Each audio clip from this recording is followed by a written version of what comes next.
Hello students, this is Gunjal Soni. Welcomes you at Shri Mahavir Shikshan Sansthan online classes. पिछली class में हम second chapter के अंदर गाउस के नियम की बात कर रहे थे। तो गाउस का नियम हमने देखा और किस तरीके से कूलाम के नियम से हम गाउस के नियम की व्युत्पत्ति कर सकते हैं, वो डेरिवेशन हम पिछली क्लास में देख चुके हैं। और इसके साथ हमने ये भी देखा कि किसी लंबे आवेशित तार के कारण विद्युत क्षेत्र की गणना किस प्रकार की जाए।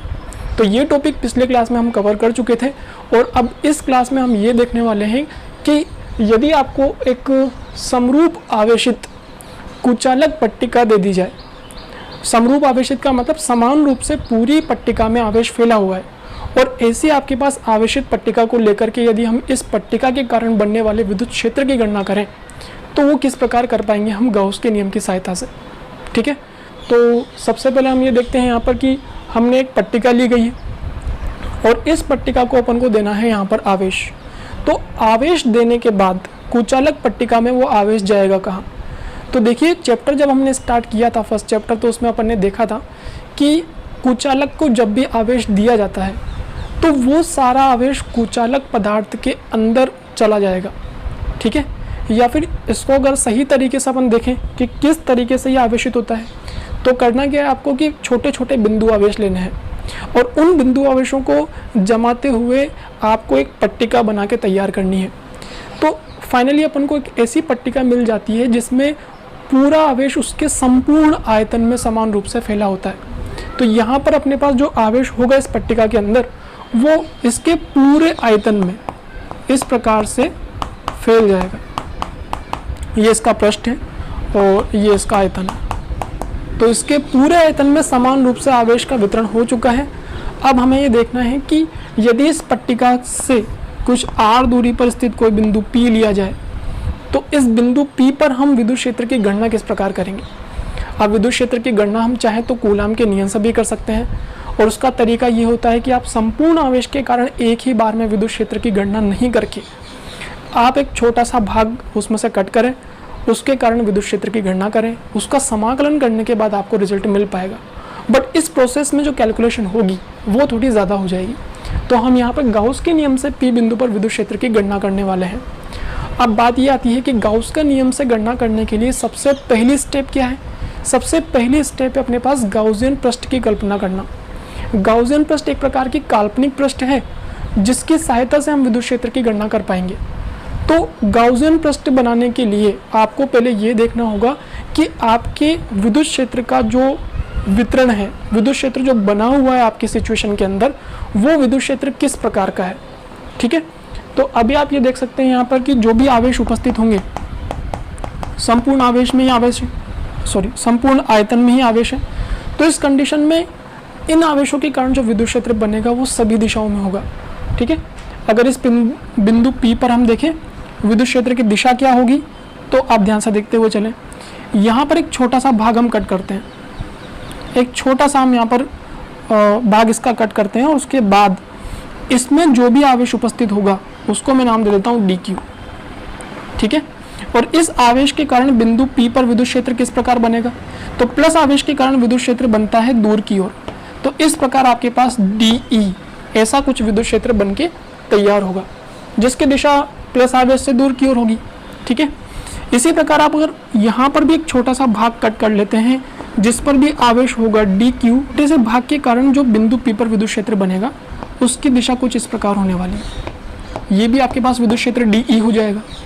तो इस प्रकार हम ये देख पा रहे हैं कि अगर हम छोटे छोटे भाग लेते हैं जिन पर सूक्ष्म आवेश dq है, तो इन दोनों dq आवेशों के कारण जो विद्युत क्षेत्र बनेगा वो कुछ इस प्रकार होगा। अब इन विद्युत क्षेत्रों की यदि हम घटक करते हैं यहाँ पर, तो ये तो आपके पास क्षैतिज दिशा है और ये ऊर्ध्वाधर दिशा है। तो क्षैतिज दिशा में यदि हम घटक करें dE का, तो जिस दिशा में थीटा कोण बनता है, सपोज दैट यहाँ पे थीटा कोण है, तो इस दिशा में घटक आ जाएगा आपके पास dE cos थीटा। और इसी तरीके से इस dE का भी थीटा की दिशा में जो घटक होगा वो आ जाएगा आपके पास dE cos थीटा। तो ये आपने इन दोनों dE विद्युत क्षेत्रों के क्षैतिज दिशा में घटक प्राप्त कर लिए हैं। इसी प्रकार इसका ऊर्ध्वाधर घटक क्या होगा, तो वो हो जाएगा आपके पास यहाँ पे dE sin थीटा, और इसका हो जाएगा इस दिशा में dE sin थीटा। ठीक है, अब देख पा रहे हैं हम कि ऊर्ध्वाधर दिशा में जो विद्युत क्षेत्र बना हुआ है वो विद्युत क्षेत्र आपका परिमाण में समान और दिशा में विपरीत है। तो इस वजह से ऊर्ध्वाधर दिशा में आपका कोई विद्युत क्षेत्र नहीं बचता है।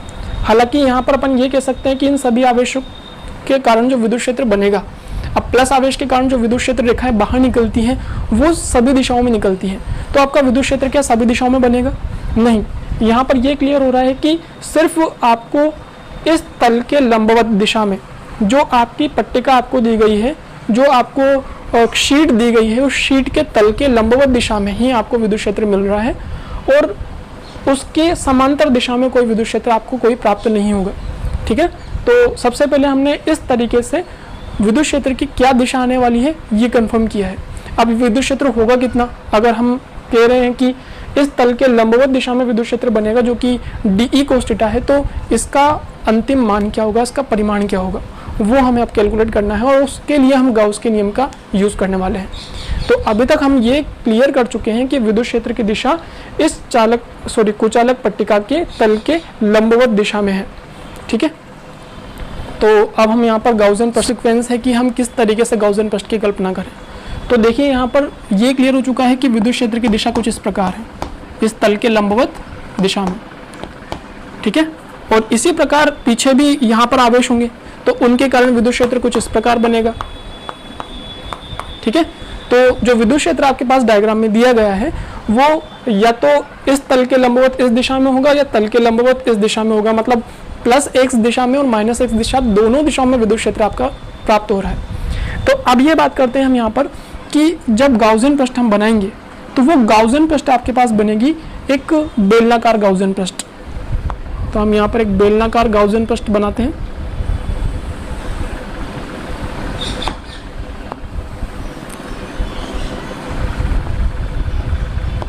ठीक है, बेलनाकार ही गाउसियन पृष्ठ क्यों ली गई है, तो इसका रीजन आपके पास क्या है इससे देखते हुए चलते हैं। देखिए, गाउसियन पृष्ठ बनाने का जो नियम होता है वो नियम ये होता है कि गाउसियन पृष्ठ के प्रत्येक बिंदु पर विद्युत क्षेत्र समान होना चाहिए। तो यहाँ पर अगर आप इस वृत्ताकार भाग को देखोगे तो इस वृत्ताकार भाग के प्रत्येक बिंदु पर आपको विद्युत क्षेत्र समान ही मिलेगा। ठीक है, तो यहाँ पर आपके पास ये जो वृत्ताकार भाग है आप देख सकते हो आपकी इस आवेशित कुचालक पट्टिका से इस वृत्ताकार भाग की जो दूरी है वो दूरी सेम है, चाहे वो इस आवेश से ली जाए चाहे इस आवेश से ली जाए। दूरी जब सेम होगी तो निश्चित रूप से आपका विद्युत क्षेत्र भी सेम प्राप्त होगा, क्योंकि विद्युत क्षेत्र जो होता है उसका सूत्र होता है KQ/R²। और दूरी पर डिपेंड करता है विद्युत क्षेत्र। जब आवेशों से दूरी सेम है तो निश्चित रूप से विद्युत क्षेत्र के मान में भी कोई परिवर्तन नहीं आएगा। दूरी कांस्टेंट है तो फिर विद्युत क्षेत्र भी आपका कांस्टेंट रहने वाला है। ठीक है, ये बात हमारे पास क्लियर हो चुकी है। तो यहाँ पर इस वृत्ताकार भाग के प्रत्येक बिंदु पर विद्युत क्षेत्र समान होगा, पहला पॉइंट ये ध्यान रखें। और दूसरा पॉइंट हमारे पास ये होता है कि आपके गाउसियन पृष्ठ पर जहाँ पर आप विद्युत क्षेत्र की गणना करने वाले हैं वो गाउसियन पृष्ठ आपकी सतह के लंबवत भी हो। और ये हम पहले ही क्लियर कर चुके हैं कि विद्युत क्षेत्र की दिशा इस ओर है, तो इस वृत्ताकार भाग के इस वृत्ताकार क्षेत्रफल के तल के लंबवत हुआ विद्युत क्षेत्र। ठीक है, तो ये कुछ रूल्स हैं जिन्हें याद रखते हुए हमें गाउसियन पृष्ठ की कल्पना करनी होती है। ठीक है, या फिर आप ये याद रख सकते हैं कि एक कुछ निश्चित टॉपिक ही हमें दिए गए हैं तो किस टॉपिक में कैसे गाउसियन पृष्ठ बनेगी, आप ये डायरेक्ट भी याद रख सकते हैं। और अगर ऐसा नहीं करना चाहें तो हम ये याद रख सकते हैं कि कौन कौन से रूल अप्लाई करके हम गाउसियन पृष्ठ मानते हैं। ठीक है, सबसे पहला रूल होता है जहाँ पर आप गणना कर रहे हैं विद्युत क्षेत्र की, उस बिंदु पर जब गाउसियन पृष्ठ निकलेगी उसी बिंदु से पास होना जरूरी है गाउसियन पृष्ठ का। अभी हमने बात की थी कि यहाँ पर कोई बिंदु है जिसकी दूरी r है, कुचालक पट्टिका से r दूरी पर स्थित किसी बिंदु पर हम विद्युत क्षेत्र निकाल रहे हैं, तो उस बिंदु से जिस पर हम विद्युत क्षेत्र की गणना कर रहे हैं उस बिंदु से गाउसियन पृष्ठ का गुजरना जरूरी है। तो ये गाउसियन पृष्ठ वहां से गुजर भी रही है, पहला पॉइंट तो ये हो गया। दूसरा पॉइंट, उस बिंदु पर जब गाउसियन पृष्ठ है तो उस पृष्ठ पर विद्युत क्षेत्र आपका जो है वो लंबवत होना चाहिए हर बिंदु पर। तो देखो आप यहाँ पे विद्युत क्षेत्र जो होगा इस वृत्ताकार भाग के हर पार्ट के लंबवत होगा, पृष्ठ के 90 डिग्री पर लंबवत। ठीक है, और तीसरा पॉइंट क्या होता है, तीसरा पॉइंट ये है कि उस जगह पर जो गाउसियन पृष्ठ आपकी आने वाली है वहाँ पर विद्युत क्षेत्र जो आप लेकर चल रहे हैं वो विद्युत क्षेत्र समरूप होना चाहिए। समरूप होने का मतलब है कि विद्युत क्षेत्र का मान उस गाउसियन पृष्ठ के प्रत्येक बिंदु पर समान रहे।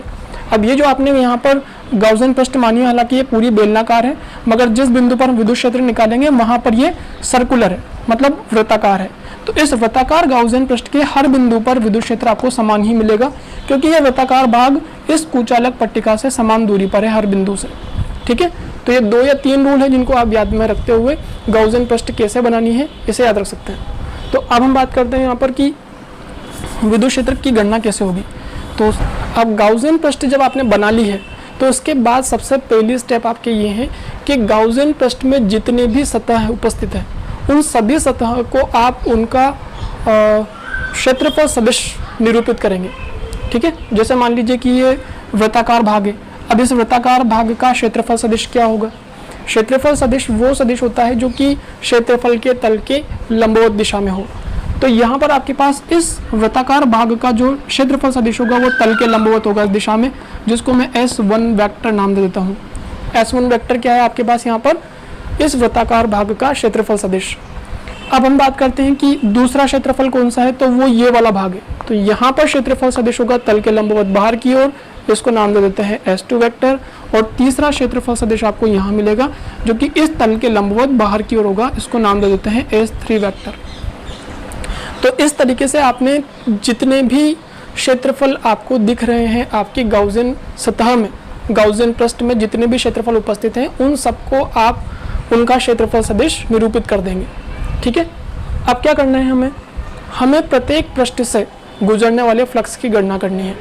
सबसे पहले तो हम इस वृत्ताकार भाग से कितना फ्लक्स बाहर निकलेगा, फ्लक्स का मतलब क्या, कितना ज़्यादा विद्युत क्षेत्र बाहर निकल पा रहा है, दिए गए क्षेत्रफल में से कितने ज़्यादा विद्युत क्षेत्र रेखाएं बाहर निकलती है, ये फ्लक्स को निरूपित कर रहा है। तो यहाँ पर सबसे पहले इस वृत्ताकार भाग से कितना फ्लक्स बाहर निकलेगा वो हम कैलकुलेट करेंगे। उसके बाद हम कैलकुलेट करेंगे कि इस S2 जो क्षेत्रफल है इससे कितना फ्लक्स बाहर निकला, और फिर लास्ट में कैलकुलेशन करेंगे कि इस वक्राकार भाग से, ये जो आपके पास कर्व्ड पार्ट है वक्राकार भाग है, इससे कितना आपके पास विद्युत फ्लक्स बाहर निकल रहा है। जब आप तीनों पृष्ठों से निकलने वाले विद्युत फ्लक्स की गणना कर लेंगे तो फिर आप उनको जोड़ करके इस गाउसियन पृष्ठ से गुजरने वाले कुल फ्लक्स की गणना कर पाएंगे। ठीक है, तो सबसे पहली स्टेप में हमको गाउसियन पृष्ठ मानना है और सेकंड स्टेप में उस गाउसियन पृष्ठ के प्रत्येक क्षेत्रफल से गुजरने वाले विद्युत फ्लक्स की गणना करनी है। तो सबसे पहले हम यहाँ पे लिखते हैं कि S1 क्षेत्रफल से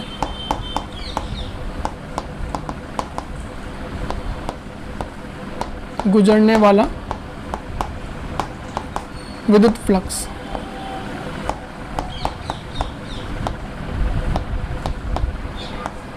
कितना हो जाएगा, ये φ1 इसका नाम दे देते हैं हम।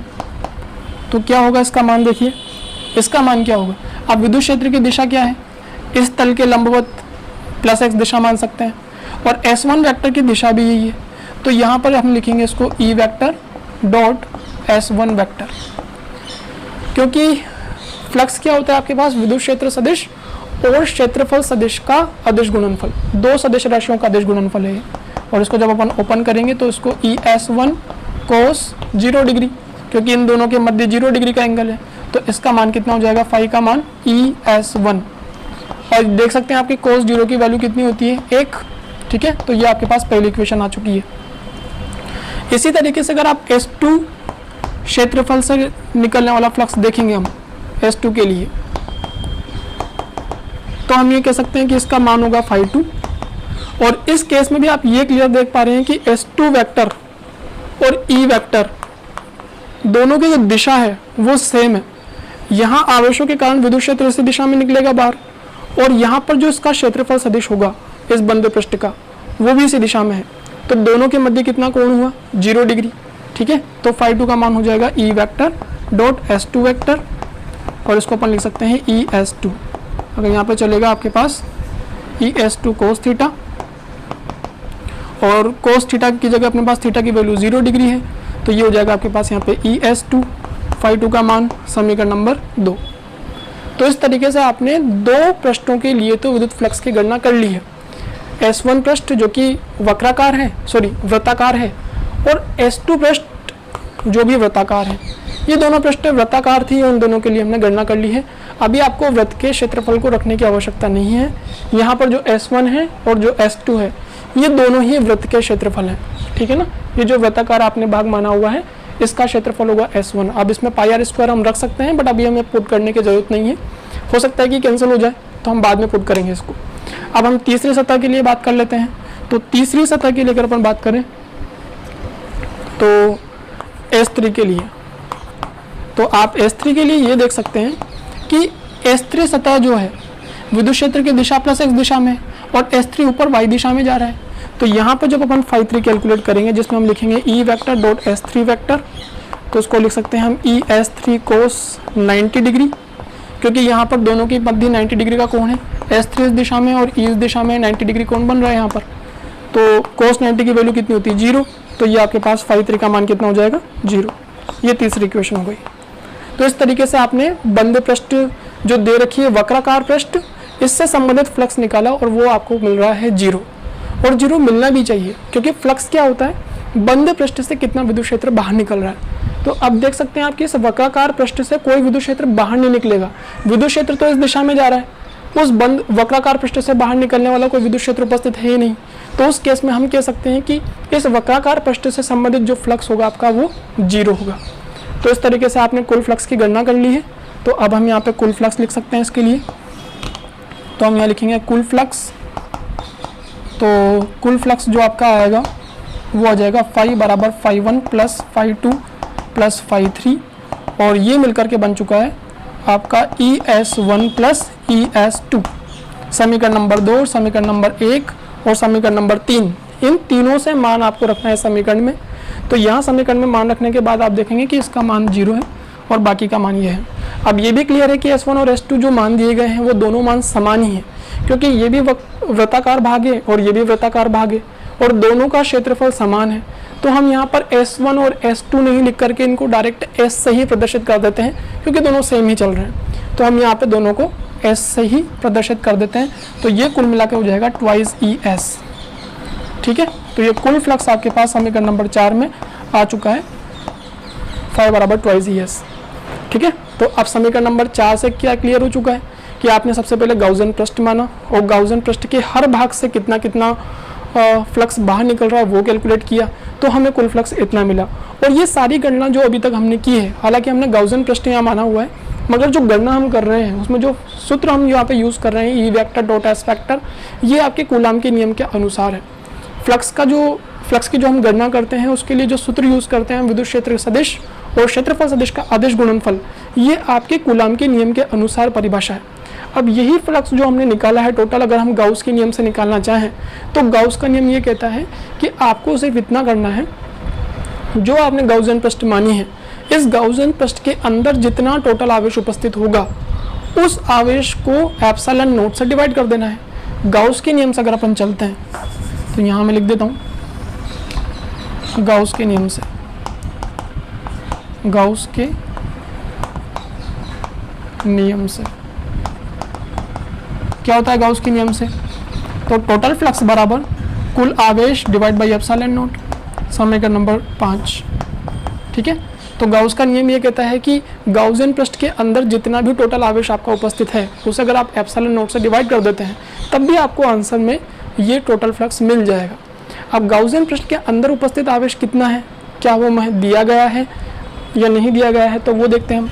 इस गाउसियन पृष्ठ के अंदर देखो गाउसियन पृष्ठ कितनी है, ये सिलेंड्रिकल सरफेस जो है, जो बेलनाकार सतह है जो पास होगी इस पट्टिका से, तो यहाँ पे आप इतना सा भाग मान लो, आपको पूरा आवेश नहीं लेना है। देखो गाउस के नियम को ध्यान से देखना, गाउस के नियम में क्लियर बोला गया है कि सिर्फ बंद पृष्ठ के अंदर उपस्थित आवेश को लेकर ही हम गणना करते हैं। बंद पृष्ठ के बाहर कितना आवेश उपस्थित है उससे हमारे फ्लक्स के मान पर कोई प्रभाव नहीं पड़ता है। तो आपको यहाँ पर बाहर वाले आवेशों से कोई मतलब नहीं है, सिर्फ वही आवेश लेना है जो इस वृत्ताकार भाग के अंदर है, क्योंकि जो सिलेंडर होगा उस सिलेंडर में बाहर भी वृत्त होगा, इस साइड में भी वृत्त होगा और बीच में भी वृत्ताकार भाग है। तो उस वृत्ताकार क्षेत्रफल में जितना आवेश उपस्थित होगा उस आवेश के कारण जो भी विद्युत फ्लक्स बनेगा वो आपका इक्वेशन नंबर 4 के बराबर ही आएगा। तो कुल आवेश क्या होगा ये हम निकालें। तो देखो कुल आवेश निकाल रहे हैं हम यहाँ पर, और जब भी आपका आवेश समान रूप से किसी पृष्ठ पर वितरित होता है तो उसे अपन कहते हैं यहाँ पर पृष्ठीय आवेश वितरण। ठीक है, पिछले टॉपिक के में हम पढ़ चुके हैं इसको, वहाँ से जाके आप इसको एक बार रिवाइज करें। तो और उसको प्रदर्शित किया था हमने सिग्मा से। सिग्मा बराबर होता है कुल आवेश डिवाइड बाई एरिया, क्षेत्रफल। ठीक है, किसी क्षेत्रफल पर अगर आपके पास एक पृष्ठीय क्षेत्रफल दे रखा है और उस पर अगर अपने आवेश दिया, समान रूप से आवेश वितरित हो गया पूरे क्षेत्रफल ए पर, तो उस कंडीशन में हम एक भौतिक राशि ज्ञात करते हैं वहाँ, जिसे हम कहते हैं पृष्ठीय आवेश वितरण। और ये जो सिग्मा है इसे अपन कहते हैं पृष्ठीय आवेश घनत्व, जिसका मात्रक जो होता है वो होता है कूलाम प्रति मीटर स्क्वायर। ठीक है, तो ये पृष्ठीय आवेश घनत्व हमने पिछले टॉपिक में पढ़ा था। तो अपन चाहें तो Q के मान को इससे रिप्लेस कर सकते हैं। तो हम यहाँ पे Q की जगह क्या लिख सकते हैं, सिग्मा इंटू ए, पृष्ठीय आवेश घनत्व सिग्मा, जो आपको क्वेश्चन में देगा भी हो। सिग्मा से हम क्यों रिप्लेस कर रहे हैं, क्योंकि न्यूमेरिकल जब आपको मिलेगा तो उसमें सिग्मा का ही मान देगा वो, है ना, Q का नहीं देगा, तो अपन Q हटा देते हैं यहाँ से। ठीक है, और एक इम्पोर्टेंट पॉइंट और है कि सिग्मा आपका जो है वो नियत रहता है। पूरी पृष्ठ के लिए आपके पास पृष्ठीय आवेश घनत्व का मान कांस्टेंट रहेगा। तो अगर ये कांस्टेंट है तो फिर कहीं पर भी हमें इसको चेंज करने की आवश्यकता नहीं पड़ेगी। ठीक है ना, कैलकुलेशन थोड़ी इजी हो जाएगी। इस वजह से अपन ने आवेश को पृष्ठीय आवेश घनत्व सिग्मा से रिप्लेस कर दिया है। और जो क्षेत्रफल आपको लेना है, अब देखिए इंपॉर्टेंट पॉइंट, क्षेत्रफल यहाँ पर यही लेंगे हम, सिर्फ गाउसियन पृष्ठ के अंदर उपस्थित क्षेत्रफल। अब ये क्षेत्रफल ध्यान से देखें अगर अपन, तो जितना क्षेत्रफल S1 का है क्या उतना ही क्षेत्रफल इसका भी होगा, दोनों समान क्षेत्रफल है।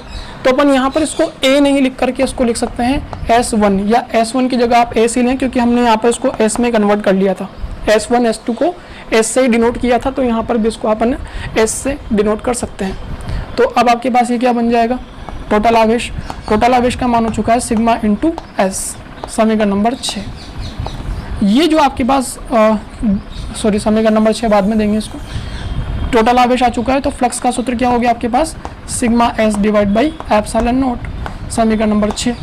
अब ये जो फ्लक्स की गणना आपने की है यहाँ पर sigma S upon epsilon not, ये गणना की है आपने गाउस के नियम से। और ये जो समीकरण नंबर 4 में आपने फ्लक्स निकाला है, ये निकाला है कूलाम के नियम से। और पिछले वाले लेक्चर में हमने देखा था कि गाउस का नियम और कूलाम का नियम सेम ही होता है। दोनों तरीकों से अगर अपन आंसर निकालते हैं तो वो सेम ही आंसर मिलता है, हालांकि कैलकुलेशन का मेथड यहाँ पर थोड़ा डिफरेंट है। तो अब क्या बात आती है कि दोनों जब सेम होंगे, जब दोनों एक ही चीज़ को प्रदर्शित कर रहे हैं, तो हम समीकरण नंबर 4 और समीकरण नंबर 6 को बराबर कर सकते हैं। तो जब हम समीकरण नंबर 4 और 6 को बराबर करेंगे यहाँ पर, वो समीकरण नंबर 6 से, तो क्या हो जाएगा, देखो समीकरण नंबर 4 और 6 से ये हो जाएगा आपके पास ट्वाइस ES बराबर sigma S upon epsilon not. S से S कैंसिल हो गया आपका, और E का मान आ गया सिग्मा अपॉन 2 एप्सिलॉन नॉट। ठीक है, तो इस तरीके से हमने विद्युत क्षेत्र की गणना की है कि यहाँ जो पॉइंट हम लेके चल रहे हैं, कोई P पॉइंट मान लो यहाँ पर, ठीक है, जिसकी दूरी कुछ भी हो सकती है, R X जो भी आप मान के चल रहे हैं। इस P पॉइंट पर जब इस कुचालक आवेशित पट्टिका के कारण हम विद्युत क्षेत्र की गणना करेंगे, तो वो विद्युत क्षेत्र हमें इस बिंदु P पर जो मिलेगा वो मिलेगा सिग्मा अपॉन 2 एप्सिलॉन नॉट। ठीक है, इसमें 2 और एप्सिलॉन नॉट तो वैसे भी कांस्टेंट है, और सिग्मा आपके पास जो है वो है पृष्ठीय आवेश घनत्व। पृष्ठीय आवेश घनत्व का मतलब है एकांक क्षेत्रफल पर कितना आवेश उपस्थित है। ठीक है, ये न्यूमेरिकल में आपको देगा, नहीं देगा तो आप इसको कैलकुलेट कर लें, उसके बाद आप जा करके इस फॉर्मूले में वैल्यू पुट करें और आपको विद्युत क्षेत्र मिल जाएगा। और सबसे इंपॉर्टेंट बात क्या है यहाँ पर कि विद्युत क्षेत्र के सूत्र में कहीं पर भी दूरी नहीं आ रही है, कितनी दूरी पर वो बिंदु P है, इस दूरी का कोई मेंशन नहीं किया गया है सूत्र के अंदर। इसका मतलब है कि कुचालक पट्टिका के कारण जब हम विद्युत क्षेत्र की गणना करते हैं तो इसमें दूरी पर डिपेंड नहीं करता है विद्युत क्षेत्र। विद्युत क्षेत्र का मान दूरी पर निर्भर नहीं करता है। आप बिंदु को चाहे यहाँ लो चाहे आप यहाँ लो, दोनों केस में विद्युत क्षेत्र समान मिलेगा। अब कन्फ्यूजन ये बन सकता है क्या विद्युत क्षेत्र तो दूरी के साथ परिवर्तित होना चाहिए, मगर यहाँ तो विद्युत क्षेत्र दूरी के साथ परिवर्तित नहीं हो रहा है, ऐसा क्यों? तो देखिए यहाँ पर जब भी आप टॉपिक देखेंगे ना इसका बुक के अंदर, तो वहाँ पे लिखा होता है अनंत लंबाई की चालक पट्टिका या अनंत लंबाई की कुचालक पट्टिका। कुल मिला के बात ये होती है कि जो यहाँ पर पट्टिका ली जा रही है, चाहे वो कुचालक हो या चालक हो, और उसको जब अपन ने आवेशित किया गया है, तो इस पट्टिका का जो क्षेत्रफल है, या यूँ कहें कि इस पट्टिका का जो साइज़ है, उस साइज के सामने जिस बिंदु पर हम विद्युत क्षेत्र निकाल रहे हैं उस बिंदु की दूरी नगण्य है। मतलब पट्टिका हमने बहुत बड़ी ली है, उस पट्टिका से हमने कुछ ही दूरी पर इस बिंदु को लेकर के गणना की है, तो वो जो दूरी है पट्टिका से बिंदु की, वो दूरी इस पट्टिका के क्षेत्रफल के सामने बहुत ही छोटी है। इस वजह से हम कह सकते हैं कि दूरी पर निर्भर नहीं कर रहा है विद्युत क्षेत्र। अगर आपके पास सीमित लंबाई की पट्टिका होती और आपने बिंदु बहुत दूर लिया होता, तब तो आपका विद्युत क्षेत्र निश्चित रूप से दूरी के साथ परिवर्तित होता, क्योंकि उस केस में जब बिंदु आपका बहुत दूर है और आपकी पट्टिका यहाँ पर छोटी है, तो ये जो आवेश छोटा माना जा रहा है ना, इसे हम बिंदु आवेश कंसिडर कर लेंगे। और बिंदु आवेश कंसिडर करने के बाद तो फिर बिंदु आवेश के कारण जो विद्युत क्षेत्र बनता है वो दूरी के साथ परिवर्तित होता है K/r² वाले सूत्र से। तो अभी हमने यहाँ पर इसको बिंदु आवेश नहीं माना है, क्योंकि हमारी पट्टिका बहुत बड़ी है, और पट्टिका जब बहुत बड़ी है तो बिंदु आवेश मान नहीं सकते हैं, क्योंकि आवेश समान रूप से फैला हुआ है। और इस केस में आपका विद्युत क्षेत्र दूरी पर डिपेंड नहीं कर रहा है, क्योंकि दूरी इस क्षेत्रफल के सामने नगण्य है।